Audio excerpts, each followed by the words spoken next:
La femme, à peine accouchée, se sent tenue d'être debout, de faire du 36, de vider le lave-vaisselle et de s'occuper de tout le monde.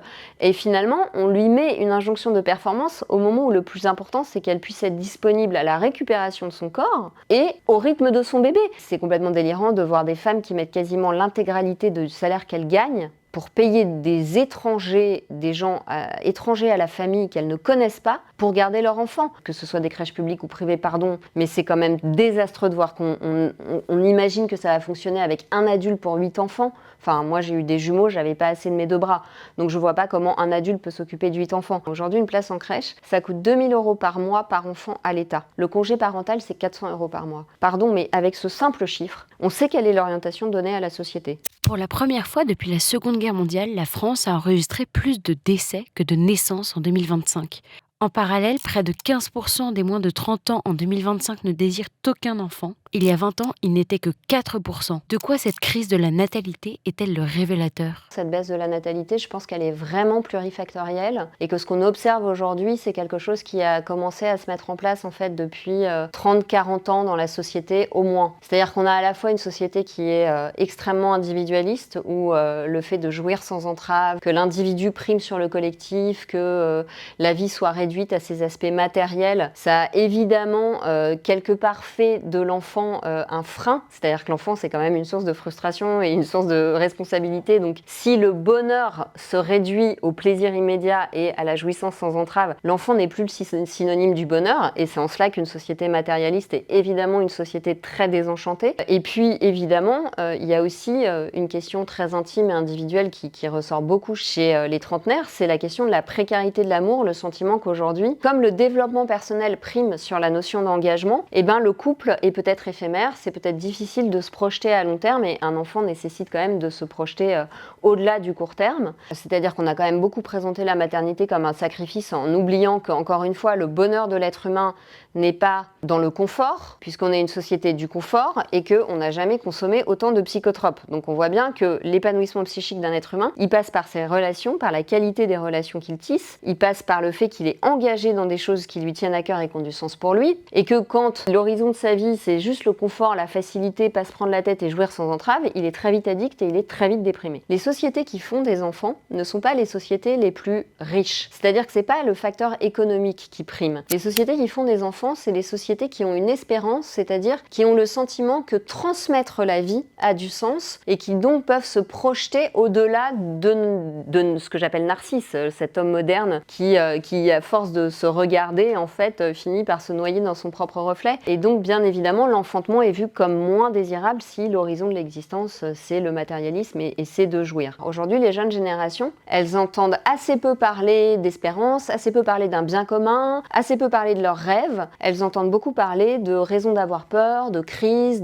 écologique, de crise sanitaire, de crise économique, de crise migratoire, de crise institutionnelle. Et en fait, il faut comprendre que nos cerveaux, ils sont imbibés de ces discours ambiants et que plus un jeune entend parler de crise et de motifs d'avoir peur, plus il lui est difficile d'avoir envie de transmettre la vie, puisque quand vous avez pas trop confiance en vous, pas trop confiance en l'avenir et pas trop confiance dans le couple, c'est évidemment plus compliqué de s'imaginer avec 2 ou 3 enfants. Cette jeune génération s'est-elle aussi construite en rejet du modèle des générations précédentes ? Pour les jeunes générations aujourd'hui, d'abord, pour beaucoup d'entre eux, leurs parents ont divorcé. Donc il y a quand même, pour certains, cette crainte que leurs enfants qui ne sont pas encore là revivent des douleurs qu'ils ont vécues. C'est pas la seule cause, parce que moi j'entends aussi beaucoup de patients qui me disent mais si mes parents avaient divorcé plutôt que de se disputer violemment devant nous, on aurait peut-être une image moins désastreuse du couple. Toujours est-il que c'est quand même une génération qui a vu cette notion d'engagement se fragiliser. Quand on observe par exemple la génération de nos parents ou de nos grands-parents, ils se mettaient en couple assez jeunes dans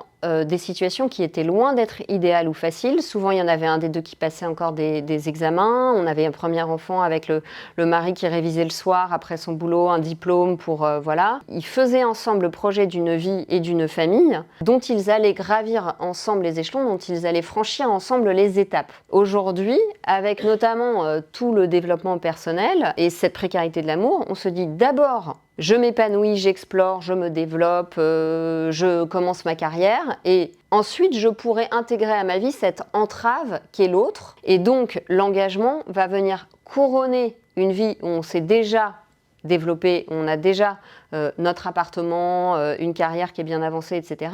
Alors qu'autrefois, on choisissait un partenaire avec lequel on allait construire les étapes. Donc évidemment, l'engagement se fait plus tard. Et quand je dis ça, je ne pose pas de jugement. On voit des gens qui s'engagent trop vite, trop jeunes, et ça casse après. Mais le fait est que ça a évidemment une incidence sur la natalité, puisque si on rencontre la personne avec qui on décide de s'engager à 30 ans, le temps de construire un peu le couple, on ne va pas avoir un enfant avant 32, 33 ans. Si bien que si on découvre à 32, 33 ans qu'on a quelques problèmes de fertilité, ça prend encore du temps. Et donc peut-être on aura un enfant.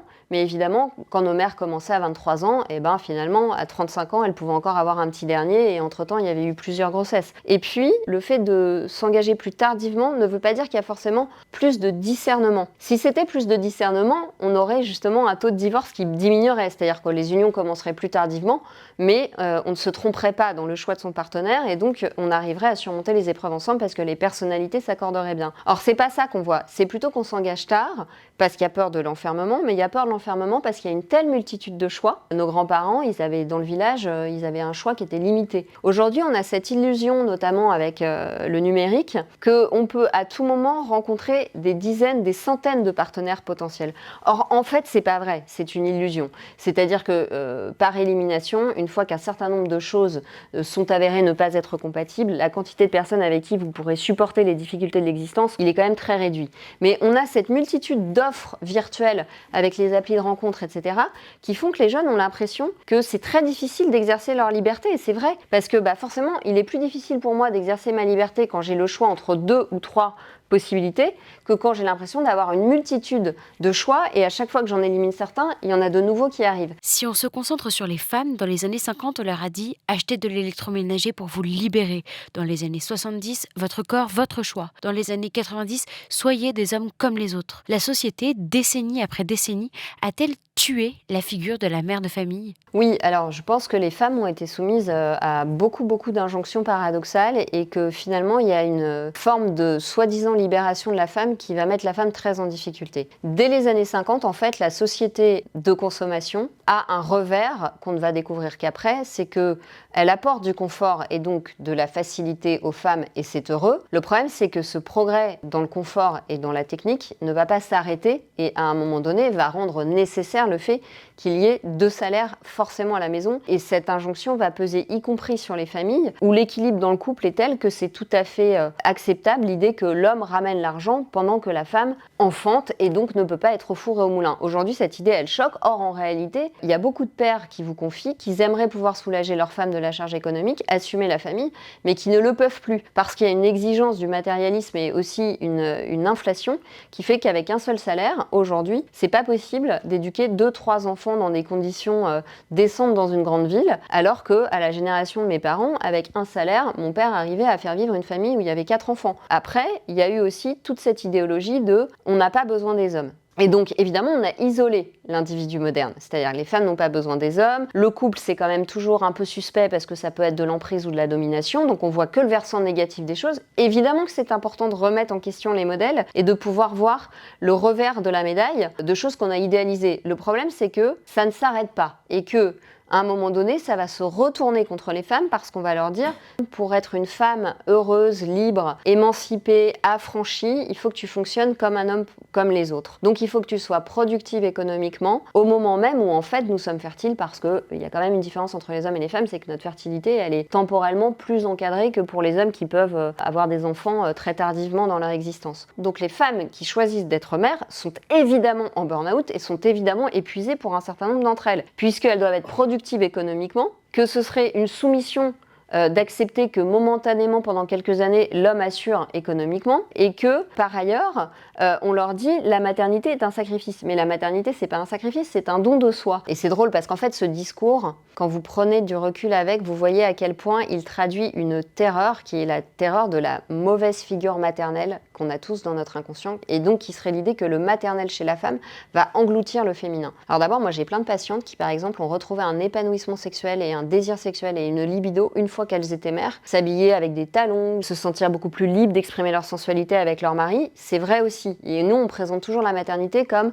la fin du féminin. La maternité, c'est aussi découvrir que si vous avez ce pouvoir de transmettre la vie, et ben vous avez par conséquent le devoir de poser des limites aux autres. C'est-à-dire que des choses qu'on subit tant qu'on n'est pas mère, une fois qu'on est mère, on ne peut plus les subir. Parce que si on accepte de se faire marcher sur les pieds, c'est nos petits, c'est notre progéniture qui est spoliée. Donc par exemple, pour négocier une augmentation au travail, la mère va être parfois beaucoup plus assertive que la jeune fille qu'elle était 10 ans plus tôt, où finalement elle se disait pour moi, je ne mérite pas de réclamer. Mais là, c'est ma famille, quand je quitte mes enfants, il faut que ça rapporte quelque chose. Et donc elle va être beaucoup plus assertive. Beaucoup de clarté mentale dans ce qu'on veut et ce qu'on veut pas. Et donc je pense que la puissance du maternel, c'est quelque chose qui fait peur aux hommes, mais surtout qui fait peur à beaucoup de femmes. Parce que une mère, on peut pas lui raconter de salade en fait. Elle est tellement aux prises avec la réalité que c'est difficile de l'endoctriner. Et donc ce pouvoir du maternel, on voit bien comment la société progressiste en a peur. Donc on a beaucoup présenté la maternité comme un sacrifice. Or la maternité est une étape qui peut être très fatigante et très exigeante, mais qui peut rimer aussi avec simplement don de soi. Et c'est ce don de soi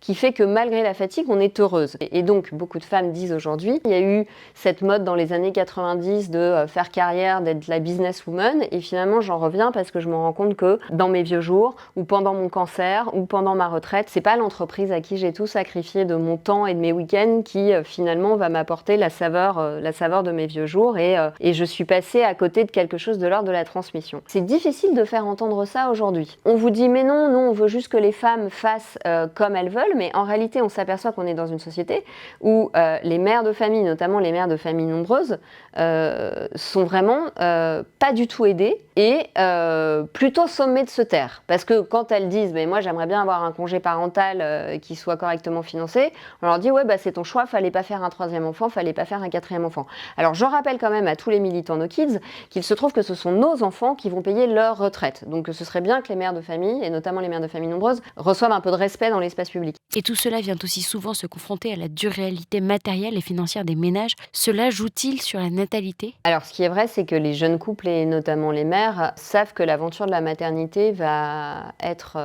une traversée en solitaire. C'est-à-dire que le mode de vie moderne, dans les grandes villes, avec évidemment l'éclatement géographique et les fractures entre les générations qui sont souvent éloignées, ça met la mère qui, au moment où elle accouche, est dans un des moments physiologiquement et émotionnellement les plus vulnérables de sa vie. Elle vient de mettre au monde un enfant, donc elle est à la fois incroyablement forte et en même temps elle est bien sûr infiniment vulnérable. La mère n'est pas entourée. Dans les grandes villes, mais quand vous avez des jumeaux, rien n'est fait pour vous, vous renoncez à sortir, vous ne pouvez pas prendre les transports en commun, vous ne passez pas dans les portes des magasins. Les familles sont éclatées, les couples sont beaucoup livrés à eux-mêmes, les modes de garde privés coûtent extrêmement cher et le logement coûte déjà très cher. Donc la femme, à peine accouchée, se sent tenue d'être debout, de faire du 36, de vider le lave-vaisselle et de s'occuper de tout le monde. Et finalement, on lui met une injonction de performance au moment où le plus important, c'est qu'elle puisse être disponible à la récupération de son corps, pas avoir de problème de santé après, et au rythme de son bébé. C'est complètement délirant de voir des femmes qui mettent quasiment l'intégralité du salaire qu'elles gagnent pour payer des étrangers, des gens étrangers à la famille qu'elles ne connaissent pas, pour garder leur enfant.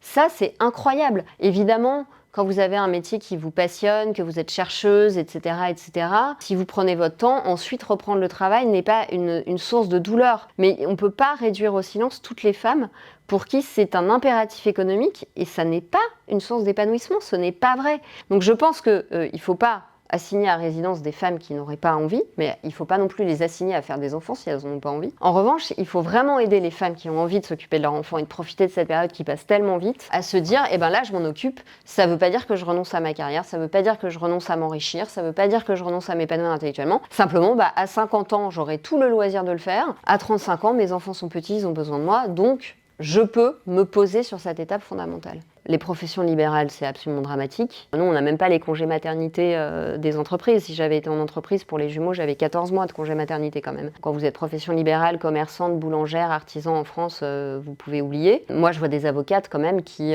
sont encore sur leur dossier, sur leur smartphone, en salle de travail. Hein. Et pour les salariés, ce qui est incroyable, c'est la dimension binaire du choix. C'est-à-dire, soit vous ne retravaillez pas et vous aurez 400 € par mois, soit vous retravaillez et en général, c'est du temps plein. La plupart des femmes qui souhaitent tout simplement reprendre progressivement, qui disent je voudrais m'arrêter un peu plus longtemps, mais surtout qui disent quand je vais reprendre, je voudrais reprendre à mi-temps, parce que comme ça va être plus facile pour mon bébé et pour moi. Et cette possibilité d'intégrer que la femme qui est devenue mère a donc un autre travail en tant que mère, ce qui ne veut pas dire qu'on disqualifie le père, hein. Ça veut juste dire que physiologiquement, elle est quand même plus impliquée. La possibilité de reprendre progressivement le travail, en fait, elle existe quasiment pas. En fait, elle existe si on est à son compte avec un mari qui a un suffisamment bon salaire pour que le fait qu'on diminue nos revenus ne soit pas un problème pour la famille. Mais c'est quand même une très petite minorité. On dit que la société est libérale et que les femmes ont le choix, sauf que dans les faits, les femmes ne trouvent pas tellement d'entreprises qui ont une garderie. Les places en crèche, c'est quand même un crève-cœur.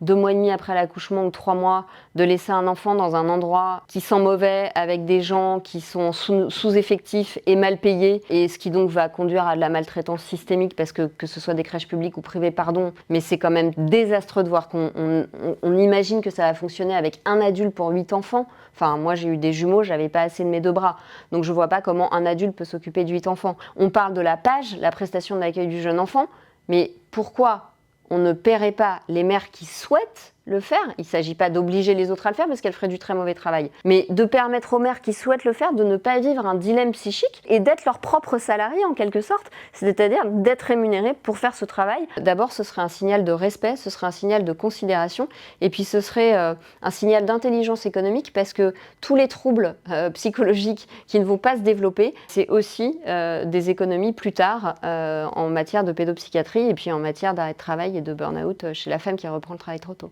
Aujourd'hui, une place en crèche, ça coûte 2 000 € par mois par enfant à l'État. Le congé parental, c'est 400 € par mois. Pardon, mais avec ce simple chiffre, on sait quelle est l'orientation donnée à la société. Cette société qui ne valorise plus la maternité, la parentalité, a-t-elle des conséquences sur la santé mentale des parents et celle des enfants ? Moi, je constate l'explosion des burn-out parentaux, qui sont pour moi beaucoup liés au fait qu'on est dans une société de l'instantanéité. C'est-à-dire qu'on n'arrive plus à accepter qu'il y a un temps pour tout, et que c'est pas parce qu'une femme va arrêter de travailler pendant 3 ans, 4 ans, 5 ans pour faire un travail qui n'a pas de prix. C'est-à-dire que la valeur de ce que donne une mère à ses enfants dans les premières années en termes d'équilibre psychique, de sécurité, c'est des troubles d'apprentissage en moins, c'est de l'agitation en moins, c'est des burn-out maternels en moins, etc. C'est aussi de la maltraitance en moins, parce qu'une femme qui est trop épuisée, elle est forcément moins patiente. On n'arrive pas à se dire qu'il peut y avoir des séquences dans la vie et qu'une femme sera peut-être heureuse de retourner au travail après, mais que quand elle est en train de cicatriser et d'allaiter et de s'occuper d'un autre enfant qui a 3 ans, peut-être que sa place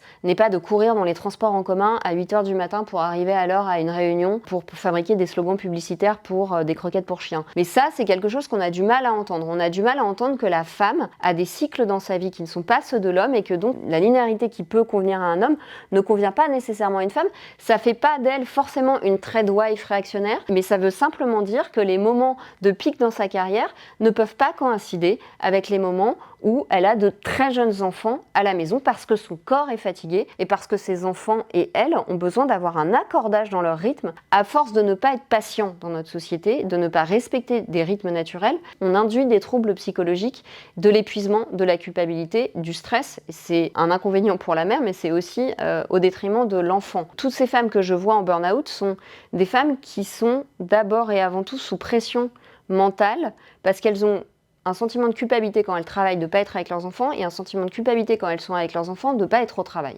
Et moi, je trouve ça intolérable. Ce qui est très paradoxal dans notre société, c'est qu'elle se dit progressiste, elle se dit féministe, elle se dit libérale, et en réalité, elle scotomise, elle met de côté complètement des connaissances qu'on a aujourd'hui, comme on ne les avait pas à l'époque de nos grands-mères, sur le développement cérébral d'un tout petit, sur la théorie de l'attachement, sur la dépendance spécifique pendant les 1000 premiers jours. Tout ça, on le sait. D'ailleurs, il y avait eu une commission 1000 premiers jours qui est restée lettre morte pendant le premier mandat d'Emmanuel Macron. En fait, on sait que la sécurité du bébé, sa sécurité émotionnelle et les hormones d'attachement, notamment l'ocytocine chez la mère, pendant les 3 premières années, c'est un enjeu crucial avec une incidence sur toute la vie psychique de l'enfant. Son développement cognitif, on sait que le cerveau de l'enfant, du bébé, du nourrisson est plus stimulé par la voix de la mère que par toute autre voix. Et donc, quand des mères pleurent en retournant au travail, c'est l'expression de cette part aussi animale en elles, de ce déchirement de mammifères. On n'est pas des vivipares, hein, on est des mammifères. Ça veut dire que la survie de l'espèce dépend des liens d'attachement. Que la mère ait du mal à se séparer de ce tout petit qu'elle a porté pendant 9 mois, avec qui elle a tissé des liens psychiques, des liens oniriques, des liens physiologiques,